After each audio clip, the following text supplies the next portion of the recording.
Hey there YouTube, this is Sonic19 coming with you with another deck profile. This time it is my Bluestorm Dragon premium deck.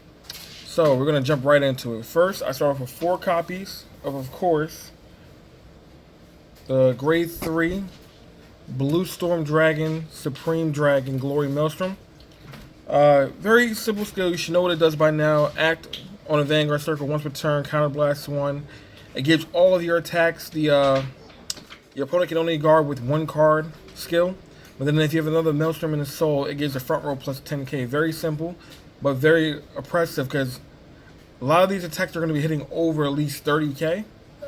And if your opponent, and it's really hard, let's say all of their shield values are like over 20k, which is only 4 of them in the deck. So this is a very good pressure to finishing card, especially in the standard format. But this also works in the premium format if you're not able to stride. This is always your backup. Next, we run the other 3 copies of Bluestorm Dragon, the original Maelstrom. This is your early game pressure card. So just like the last Grade 3, you should all know what this does. Act once per turn, counterblast 1, give all the units in your front row plus 3k. Then auto once per turn. If the 3rd or 4th battle hits the opponent's Vanguard, discard 2 cards and then rescan this unit. This is a good pressure card for early to mid game because your opponent does not want this going off early in the set. Those are all the Grade 3s we run. We run 8 Grade 3s. Next, we're going to go into the Grade 2s. I run one of the key cards of this strategy because we'll go into it shortly after when we get to later on. We run our 10k. Yep. Even Excel clans have 10k back in the G era. We run our 10k Bluestorm Soldier Edamos. Skill auto on Vanguard or Rearguard Circle. When this unit is placed, reveal up to 1 Maelstrom card in its name, or this unit loses plus 5k. Now, in some scenarios, especially when you want to deny your opponent, you don't always want to show the Maelstrom because you want to have its power drop below hitting. But at least when you attack and get the drive check, you're still getting a card, but you're not taking any damage. That's also a good strategy. But having him be a 10k Vanguard means that a lot of the Protect and Excel clans can't hit you without being boosted or having some type of way of gaining power. But also on the other hand, this means that we can actually hit Force Grade 2s and give pressure. Now, his other skill, which is more important to the strategy, is Act once per turn on Rearguard Circle.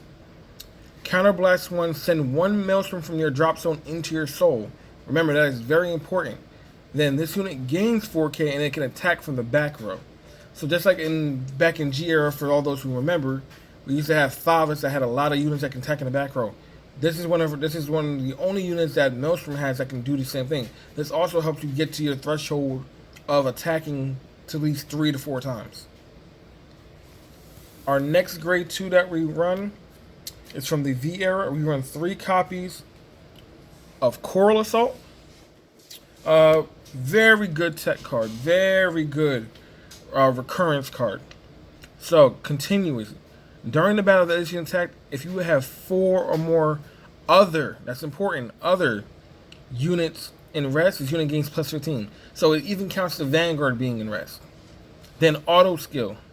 At the end of the battle, if you attack 4 or more times, put this unit into the soul and draw 1 card. He basically pays for himself. And also helps you get soul for other skills. Now we're going to go into the 1 tech card of the deck. I play 3 copies of the promo Tear Knight Hapius. Now this card is a good early card to mid-game to late-game card. So, very simple skill. Auto, when the Vanguard attacks, retire this unit, give the Vanguard plus 10k, and at the end of the battle that the attack hit, draw a card. This is another good way for you to get recurrence, but this is another way to put pressure on your opponent, especially in the early game. Can you imagine swinging with a Grade 2 that has an additional plus 10k plus an additional draw if it hits? Most times not in any other game, you will want to take that early damage because you need it, but you don't want to give your opponent the advantage of getting a brand new card to the hand. So this is why there's a good tech option. Now my last Grade 2 is a G era card, but she holds her weight in this deck. Without her, this draw engine that we have here could not survive. We play 3 copies of Saberflow Sailor. So, for all of our new players who don't know what GB means, it basically means when it's our extra deck, when we have cards face up in our extra deck, that ability becomes unlocked. So hers is GB1 Auto. Retire this unit at the end of the battle. If that unit attacked the Vanguard, and if it's the 4th battle or more, you may pay the cost. If you do, draw 2 cards. So she basically pays for herself and then pluses you 1. This is a very good tech card. So can you just imagine having having all 3 copies of it? That's 6 cards to your hand. That's major advantage. You'll have a nice hand to guard with when your turn ends and your opponent goes into their turn. So that's all the grade 2. So as you can see, I run absolutely no restanders in this deck. I know a lot of people think that Aqua Force needs its restanders, but I assure you, with this deck build, they're not necessary, especially because we have those back row Ettermosses, putting in a lot of work getting you to those 3 to 4 attacks. Because we're not worried about making so many Excel markers, because we have units in the back row that can also attack. So that's all the grade 2s. Now we're going to go into the grade 1s. So grade 1 is basically standard. I play 4 copies of Wheel Assault. We really only use him for his first ride-on skill. So auto, his first skill is on the rear guard, so it's auto. At the end of the battle, that's unit boosted. Choose 2 of your rear guards and exchange your positions. It can come in handy from time to time, but you really don't want to use that skill too much because you want to keep your columns where they are. But his more important skill is, when rolled upon, counterblast 1, draw a card, call a card from your hand. Now, for those who don't know, this gets over the whole, you're only allowed to call rear guards whose grades equal less than your Vanguard. So you can be on a grade 2, but you can also call a grade 3, which is very important for the next card. And I'm about to explain why. This is why this card is one of the key linchpins to this deck. So our next tech option is our next grade 1. I play from back in well, not G era per se, but back in the original Vanguard. I play 4 copies of Flash Ripple Odysseus. Now, this is a Ripple card. Most times than not, you'll see this in what's known as a Ripple engine, where they're using a lot of Ripple cards to superior ride their Vanguards, get their Vanguards higher, and things like that. But I only use him for his one and only skill, which is Act. Choose one of your other rear guards and put it into your soul. Pause. Now, that is the only part that I care about with this strategy. His other skill set allows you to search your deck for up to 1 Ripple and its card name as the same grade as your Vanguard and write it as stand and shuffle your deck. If rolled, choose one of your cards not named Flash Ripple Odysseus with the same grade as your Vanguard in your soul and call it to rear guard, and that unit gains plus 2k. Which within the Ripple engine is very good. It allows you to go aggro in the beginning of the game. But I'm only worried about that first text. And once we finish the main deck, I'll tell you why, and we'll go into the strategies and why I play these certain cards. Now, for our last grade 1. Now, this deck evolved around getting your Maelstroms into the soul. So the only way to do that is to get Maelstroms to your hand. So I play from the latest set from Dragon's Vanity. I play Analyze Shooter. When the auto, rear guard, when the attack it boosted hits a Vanguard, Soul Blast 1, discard a card from your hand, search your deck for up to 2 cards with Maelstrom in their different card names, reveal them, and then put them into your hand. So just like in Dragon's Vanity and a lot of sets previous to that, we got the new grade 1s that allow you to find your grade 3s. This is Maelstroms, but instead of just finding 1 grade 3, you get to find 2 of them and add them to your hand. That's major value in this deck. Now, it is behind a boost and a hit, but it can boost anything. All it has to do, that attack has to hit the Vanguard. which in the early game and some in mid and late game is really not that hard to get that attack off. And most times than not, when this attack is hitting, your opponent's more worried about the other attacks that are coming behind it, so they're not really worrying about guarding this attack. So you will want this attack to be your first or second attack, boosting the unit. That way you can get that early hit off. Alright, we're going to go into the grade zeros. So as the starter, because this is a Dragon Maelstrom deck, we play Blow Bubble Draco Kid. It's just the one I prefer. I play 4 of the new GV critical triggers, as we like to call them. So GB1, so remember, like I said, that has to do with your G zone. When your Vanguard attacks, put this card into your soul, draw 1 card, and your Vanguard gains plus 10k. Now, this is very good for pressure, card recurrence, and it's a crit. And it's a brand new crit. Now, for all those who remember back in the original G era, all the boss grade 3s had critical triggers that did this exact same thing without being behind the GB effect. But they were only for that specific grade 3. Like, for example, Altmile had Bringer of Good Dreams Bellinus, who, when Altmile attacked, put him into the soul, give the Vanguard plus 5k, draw a card. But these are a little bit better because they're generic and they allow anything to hit. Anything attack to gain that power bonus. Next, very standard. We play 4 draw PGs. Enough said there. I play 4 front. It's an Excel deck. You're going to need the extra power. And then for my tech for heals, I do not play the V era heal, but I play the G era heal. Blue Wave Engineer Rift Sailor. So, the reason why I play this one over the 20k shield plus 10k is because of her effect. When you G-Guard, G-Guarding is when you ditch a heal trigger to gain a more powerful shield value. And in the extra deck, I'll go over that for all you new players. But when you G-Guard, and if there's another heal trigger in your drop zone, you can bind those two, and then you get one of the 2 effects. You can either countercharge one or soul charge one. Now, within this deck, you go through I wouldn't say a lot of counterblast, but you do want to have that countercharge recurrency because you do want to be able to keep using your skills.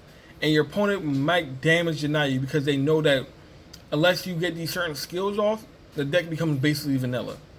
But that soul charge is another good option because you might be able to soul charge a Maelstrom or have an extra card in the soul because you don't want to soul blast your Maelstrom because you want to keep all of them in the soul. So that's another good tech option. That's it for the main deck. So we're gonna go into the G. We're gonna go into the G zone. I play 2 Blue Storm Helica Dragon Disaster Maelstrom. So I really only use this card as a flip fodder. But if I don't have any other options, like for example, if my opponent damage denied me or anything like that, it's a very good card to get Maelstroms to the hand. So on place. So hold on. Sorry, it's on attack. I'm sorry. So when this unit attacks, flip over a copy of itself. Search your deck for up to 1 card with Maelstrom in its card name and add it to your hand. Any card with Maelstrom. Then, if there's a Maelstrom in your soul, give 3 units. Get 3 units in your front row plus 5k. So it's a good early pressure card when you go into your first stride. That's only if you don't have many other options. But like I said, this card you mainly use as flip fodder. We're gonna go on to our next stride unit. I play 2 copies of Blue Storm Breaking Dragon Engulf Maelstrom. Now this is our kill turn. This is what we're working up to. So Maelstrom says, Wave 4. So back in G era, we had things called as keywords. This was Aqua Force keyword. Wave basically means how many times you attacked. So Wave 4 time only. That means this ability will only happen if he is the 4th attack. No more, no less. Your opponent cannot call cards from hand or Remember that. Or G-Zone to the Guardian Circle with less grades than the number of Maelstroms in their card name in your soul. So, for example, if I have one Maelstrom in a soul, they can't call grade zeros. If I have two, they can't call grade ones and below. And if I have five, it completely shuts them out of guarding completely because they're no longer allowed to guard with grade fours, which are the G Guardians in G era. So, to accelerate this deck to a winning scenario, you want to at least get up to 5 Maelstroms in your soul. And with this deck, it's very easy throughout the duration of the game. Its other skill is act once per turn. Choose a face-down card in your G-Zone and turn it face up.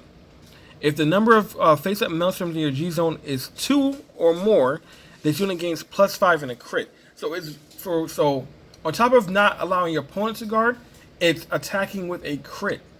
Which, if you get into a very good sweet spot, like if your opponent's at 4 damage or 5 damage, could end the game right there. And that's the most very important thing. That's why this card is so impressive in this deck, because it can end the game on right there.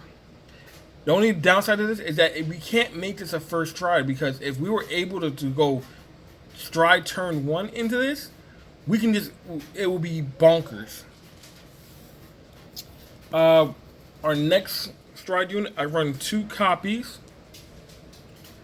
of Marshal General of Surging Seas Alexandros. This will most likely be our first turn stride to flip over one of our Maelstroms. So his skill is very simple. On this Vanguard, wave 2 or more. So that means wave 2 or 3. Wave 2 or 3. So this skill only happens if he is a second or third attack. When attacked, after you do your dry checks, counter blast 1, turn a card face up in your G-Zone, choose 2 of your rested units, stand them, and those units gain +5 for every face-up card in your G-Zone. So let me explain this. So this is what we call a scaling card. The higher your G-Zone, the more devastating his ability gets. But let's say, for example, you only have 1 rested rear guard. You still stand that unit, but then you also have the ability to choose another rear guard and give that power to you. You don't only have to just choose that one that's rested because it was rested. So it's a very good flexible card. Alright, then basically every other card in our G Zone is basically a G Guardian or a tech option just for niche little reasons. From the previous premium collection, I play 1 Tyrant of Deletum. Can't pronounce that word. Sorry. Tyrant of Deletum. I'm sorry. Valios Raven, I believe. Let me know if I pronounce. I know I pronounced that very badly, but please let me know how to pronounce it down in the comments below. I'm very sorry. But he has a very good niche skill that I think is very good for this deck. When it attacks, Vanguard auto, counter blast 1, turn a card face up in your G-Zone. Call up to 2 cards from your hand for each face-up card in your G-Zone. So another card that scales very well. And then you get to draw the same number of cards for every card that you called. So it's basically saying that you're calling units without wasting your hand. So the idea for this card is that whatever's on your board, you want to attack with first, then go into this for the attack, then reflood your board, reflood your hand, and then go on for another set of attacks. This is a very good niche pressure card that, depending if your opponent has less cards in your hand, probably would not survive from. But then he also have the other skill that if you have 2 or more cards face up in your G-Zone, your opponent's power level goes down to 11 and gets locked to 11. So those 13 bases go to 11, those 12 goes to 11, everything goes to 11. And then in addition to that, your drive trigger checks power cannot go to your Vanguard. All drive trigger checks get nullified if their power goes to the Vanguard. The only way their power can go is by G Guardians adding their power like a normal Guardian would, but they're basically locked out of their damage triggers. So this is another good way to allow your small little pokes to make sure that your small little pokes will hit the Vanguard. Another tech option that I play is another Blue Wave unit. I play Blue Wave Martial Dragon Flood Hazard Dragon. Now, Flood Hazard in the Blue Wave deck is a very good staple card because he's your restander. But in this deck, we're really only worried about that GB3 effect, so that's the only one I'm going to go into as a constant. When this unit attacks, it gains Drive +1. And all your rear guards in the front row with Blue Wave in their card name gain +2k. We're not worried about that +2k. We're only worried about that first part of the text for us to get a what's known as a quad drive. So instead of checking the top 3 because he has triple drive, we now get to check the top 4. So this is a good way to get cards back to your hand if you well, let's say for example you play Norikami and they rip, or Norikami or Murakumo if I'm not mistaken, and they rip your entire hand out. This is a good way to get your cards back to the hand. We play as another tech option. I play one card. I touched on them earlier. The name of this card is Storm of Lament, Wailing Thavas. So this is your board wipe. If you're playing against some heavy Excel decks that makes massive boards, like for example, if we were playing against Ezel before it got hit in the last ban list, this will be the card that you will want to go into that takes care of their entire board. So he has auto GB3. When this unit attacks, for each battle of your rear guards that attacked during your turn, your opponent chooses one of his or her rear guards and retires it. So with this deck, you can get at least up to, let's say, 5 to maybe 7 attacks of rear guards.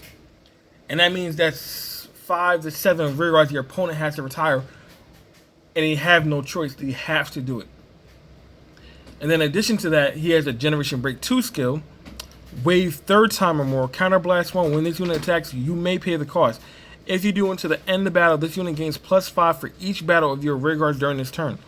And your opponent cannot call grade 1's cards to guard circle from him. Back in G-era, this was a very good skill because it stopped perfect guards. But now since we have the grade 0 perfect guards, grade 0 draw perfect guards, and then now we're getting the grade 0 crit sentinels, that end part of the text isn't really important. But he gains massive power just from you basically playing the game. And this is a very good thing. I believe that cards that award you for simply just doing what your deck does are very good cards. I got 2 more cards to go into. I'm just going to put them side by side because these are like finishing cards in this deck. So I play 1 Progenitor and 1 Zeroth. So we're going to go on the Zeroth first. Zeroth Dragon of Distant Sea, Megiddo. So for those who don't know what Zeroth Dragons are, they were towards the end of G-era. They're basically these big boss units with extra power on them, but they come at a cost. If you're not able to defeat your opponent that turn, you lose access to your entire G-zone. That is the cost for playing a Zeroth. Now, the cost of striding to this, and the same thing for the Progenitor, is that you have to discard the same name as your Vanguard, meaning the same card that's sitting on your Vanguard circle, to stride into this. But his skill says 1 place, Counterblast 2, from your hand or drop zone, superior call up to 5 units. Doesn't matter what they are. They all gain +5k, and then they all gain the additional skill. After they attack, they're able to swap positions with one of your other rear guards. This is a very good multi-attack card, especially in Excel, because all you want to do is keep putting units on the Excel circle to gain an extra power. And mind you, we play Excel 2 in this deck. So instead of being +5 on that unit, they're going to get +10k on that unit and swinging. So this is a very good card. Now we go into the Progenitor Dragon of Deep Sea, Ballerina. Very simple skill. Auto, When your opponent will call a guardian, when your opponent will place a guardian on the guardian circle, discard one grade 1 or less card and retire that guardian. This wastes your opponent's cards out of their hand. So, let's say you're swinging with a unit that has a crit on it, and you know if that attack goes through, it will end the game. But you know your opponent has a massive hand, and your hand is decent as well. So, every time your opponent will guard that attack, discard a card. Get rid of the guardian. The attack is still going through. So, it basically makes your opponent go into panic mode and starts calling cards out to the guardian circle just to stop this attack. But it doesn't matter, because as long as Ballerina's on the Vanguard circle, those guardians are like they never were ever placed. And now they're wasting cards until the point where they can't guard the attack anymore. But be mindful that this does not stop the Sentinel perfect guards. If they were to play the perfect guard, even though you get rid of it, it's still blocking the attack. So be mindful of that. Now we're going to go into what is known as the G Guardians. I play one Blue Storm Defense Dragon Ice Barrier Dragon. Now, for all of our Yu-Gi-Oh fans, it's a little throwback to the Ice Barriers, but very good niche card. I only run one copy of it when I need it. I don't always go into this card. I rarely go into this card, but it's better to have it and don't need it than need it and don't have it. So auto, wave first time or fourth time, so it only works on the first attack or the fourth attack or more. When placed on a guardian circle, this unit gains plus 10k to its shield. So normally when you place this, your guardian shield will be 27. It hits it all the way up to 37. So this is a very large shield. Back in G era, this was considered a very large shield. But it does have its places, but like I said, I don't always go into it if I don't need to. But the next two G Guardians are the ones that I do go into a lot. I go into this one. This is what's known as a GBA accelerator card. I don't play the GBA for Aqua Force. It's trash. But this card does have its benefits. Guard Leader of Sky and Water Eonis. So, GB1, when placed, Counterblast 1, choose a G Guardian from your G zone and turn it face up. Choose up to 5 of your rear guards, and until end of turn, they gain the resist, and this unit cannot be hit. So, for all of our old players, basically she gets 5 units on your field the Dismal skill. Dismal is a card that basically says your opponent is not allowed to target nor is allowed to attack a unit, but it only guards one unit when he guards 5. Then in addition to that, for every unit chosen, it resists, and then this unit gains plus 5k for each of those chosen units. So on top of choosing 5 units that your opponent can't touch, his shield goes up by 25. Hugest shield value that Aqua Force has had so far. And mind you, we've had a lot of shit G Guardians in the start of the game. This was the best one. This is the second best one that we got so far. So now you're wondering, what is the first one? The best G Guardian that we got would be Blue Wave Armor General Galifa. Now, she is a very good G Guardian, a very good tech card, and a very good all-around unit to have in your G zone. Simply because act. G zone. Constant skill first. We're going to go to constant skill. Wave second or third time. So only on the second or third battle. When placed, this unit gains plus 5k as a shield. Not as much as our last one. It only makes it a 20k shield. Same thing as a heal trigger value for the VR. But what makes her shine is her act skill in G zone. Soul Blast 1. Turn this card face down. Choose a card on your circle or in your damage zone and turn it face up. She allows you to counter charge. That is amazing. Just for having her face up. Anything in the deck that we went over previous can turn her face up. Then you just turn her back face down and you get free resources. This card is amazing. It allows you to get into your clutch plays. If your opponent has been damage denying, just G-guard. Then your next turn comes around. Counter charge. It is amazing. So that's all the cards in the deck. So we're going to go into a few lines of play to show you why I play certain cards. So let's say you're going second. So you will ride onto your Vanguard. Draw your card. You'll take damage. Counter blast. Let's say you ride into the next one. Let's say it's Edermoss. Show a grade 3. He keeps his 10k. Counter blast 1. Now this is where it gets important. That counter blast 1 allows you to call a grade 3 if you have it in your hand. Now this is where it's important because now we want to play Flash Triple Odysseus to tuck that grade 3 into the soul early. That way, by grade 2,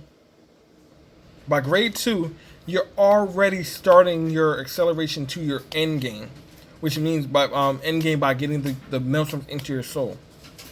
So by grade 2, you should have at least 1 to 2 Maelstroms in the soul. By grade 3, you should have at least 3 to 4. And then by your first stride, because you have to ditch a grade 3, meaning you have to ditch a Maelstrom into the drop zone, you should have all 5 Maelstroms in your soul if played right by your first stride. So basically by your first stride, it's now a waiting game. The clock has started, it's ticking down.